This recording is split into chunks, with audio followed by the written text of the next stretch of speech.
बिस्मिल्लाहिर्रहमानिर्रहीम। शुरू अल्लाह के नाम से जो बड़ा मेहरबान और नहायत रहम करने वाला है। अस्सलाम वालेकुम, कैसे हैं आप सब? उम्मीद करती हूँ आप सब खैरियत से होंगे।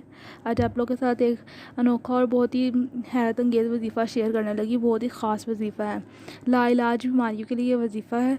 अगर कोई दवाई असर नहीं कर रही है और लाइलाज बीमारी है, ख़त्म नहीं हो रही है, उसके लिए ये वजीफ़ा है। हर वक्त वसवसे रहते हैं और घबराहट बेचैनी रहती है, जहन में सुकून नहीं है, तो इंशाल्लाह इस वजीफ़े की बरकत से आप लोग को दवाई भी असर करेगी और दवाई ना भी खाएं तो आप लोग लाइलाज बीमारी ख़त्म हो जाएगी इंशाल्लाह। आजकल बारिश का मौसम है, तो आप लोगों ने बारिश के पानी का ये बहुत ही हैरत अंगेज़ वजीफ़ा है। आपने बारिश के पानी को आप लोगों ने साफ़ बर्तन में इकट्ठे कर लेना है। साफ़ बर्तन में बारिश का पानी जमा करके इसके ऊपर 70 मरतबा सूरह फातिहा और 70 मरतबा आखिरी 3 कुल पढ़ कर इस पर दम कर लेना है, अव्वल आखिर दूध पाक पढ़ के।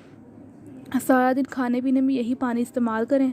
ये पानी कायनात का अनोखा शिफाई राज है। इंशाल्लाह इस पानी की बरकत से बीमारी ख़त्म हो जाएगी, बीमारी का नामो निशान नहीं रहेगा और वसवसे और घबराहट बेचैनी हमेशा के लिए ख़त्म हो जाएगी और सेहत कामयाब हो जाएगी इंशाल्लाह। तो मुझे भी दुआ में याद रखिएगा और चैनल को सब्सक्राइब कर दें और वीडियो को लाइक कर दें। अल्लाह हाफिज़।